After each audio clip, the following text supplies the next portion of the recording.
Bismillahirrahmanirrahim. Assalamualaikum warahmatullahi wabarakatuh. Perkenalkan, saya Ahmad Marzuki dari jurusan Ilmu Al-Quran dan Tafsir semester 6 ya, dengan NIM 1908 30 40 50. Oke, langsung saja. Kali ini kita akan mereview buku yang berjudul Living Quran ya, yaitu teks dan praktik dalam fungsi kitab suci. Oke, kita bagian yang pertama dulu, tentang teks dan praktik dalam fungsi kitab suci, yaitu sebuah pengantar karya Ahmad Rafiq ya. Dan ketika kita berbicara living, yang ada di bayangan kita pasti artinya hidup ya, berarti jadi mendiskusikan kata hidup menjadi living pada Al-Quran ya. Nah, jika merujuk living dalam bahasa Inggris ya, yang artinya hidup, nanti dapat diungkapkan dalam 3 kemungkinan term yang berdekatan dan beririsan secara makna ya. Kata tersebut kemungkinan dapat dibahaskan dengan phrase living the Quran, dengan living sebagai gerund atau delivered Quran ya, dengan lived as an adjective atau the living Quran, dengan living berupa verb tambah ing sebagai kata sifat atau adjektif ya. Pada yang pertama, living itu sebagai gerund dapat dimaknai berupa tindakan. Living juga bisa dimaknai dengan tindakan ya. Tindakan itu berarti tindakan aktif atau subjek ya, menghidupkan Al-Quran. Nah, dalam konteks ini ada subjek yakni manusia yang aktif menghidupkan Al-Quran sebagai objeknya, yaitu dari pemaknaan maupun tindakan ya.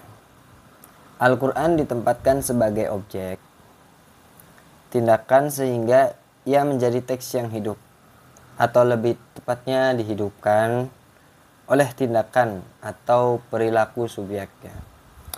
Nah, bentuk phrase yang kedua yaitu dengan menggunakan past participle sebagai kata sifat pasif ya. Participle kata pasif ya, memiliki makna yang berdekatan pula dengan yang pertama.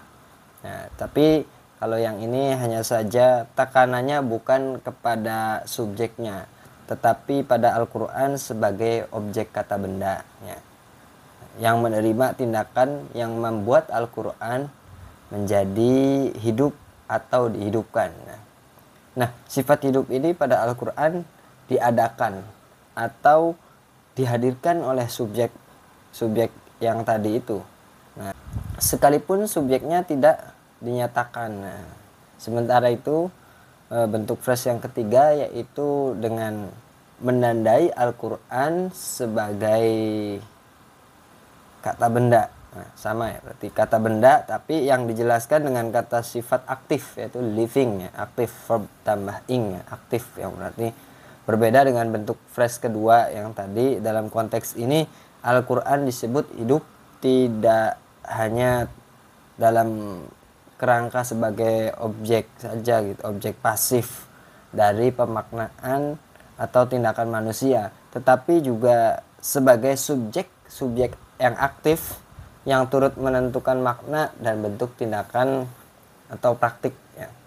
Nah, kemudian atas dasar asumsi sosio antropologis ini, ada yang berpendapat William Graham itu menyebut sifat dasar kitab suci secara umum, salah satunya Al-Quran ya, termasuk Al-Quran juga sebagai kitab suci yang relasional. Kenapa disebut relasional?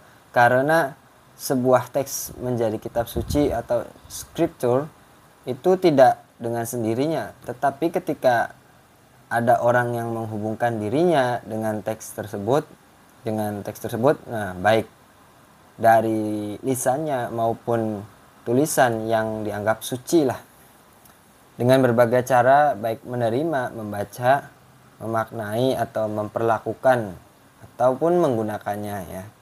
Perlu dicatat ya di sini bahwa meski pemenuhi syarat rasional, orang per orang tidak cukup untuk menjadikan sebuah teks menjadi kitab suci begitu saja ya.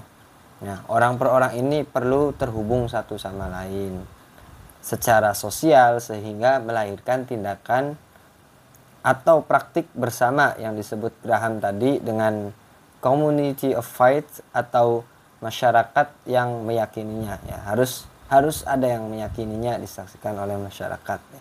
Berdasarkan dari narasi-narasi yang tadi dijelaskan di atas, di antara ketiga frase-frase tadi yang disebutkan di awal, ketika kita menamai diskusi ini Living Al-Quran, ini tentunya berangkat dari asumsi bahwa Al-Quran adalah teks yang tidak hanya pasif menerima tindakan, tetapi juga aktif menawarkan makna ya. Dengan sifat yang pasif dan aktif sekaligus ini, maka sebuah Living Quran merujuk kepada fenomena sosial budaya di mana manusia menerima dan berinteraksi dengan Al-Quran. Nah, dengan kata lain, Living Quran juga mempertemukan fenomena teks dan fenomena pembaca dalam proses penerimaan Al-Quran ya. Nah, fenomena ini bisa didekati dengan beragam pendekatan yang bisa menjelaskan dalam batasan masing-masing pendekatan ya. Untuk itu maka memahami fenomena tersebut dalam diskursus kitab suci secara umum, kajian Living Quran tidak semata-mata tentang bentuk dan struktur teksnya saja ya, yang membawa maknanya saja ya, akan tetapi lebih jauh tentang fungsi teks sebagai kitab suci di masyarakat penerimanya ya. Mungkin itu saja sedikit review dari tema yang dibahas di minggu kali ini. Kurang lebihnya mohon maaf. Cukup sekian dan terima kasih. Wassalamualaikum warahmatullahi wabarakatuh.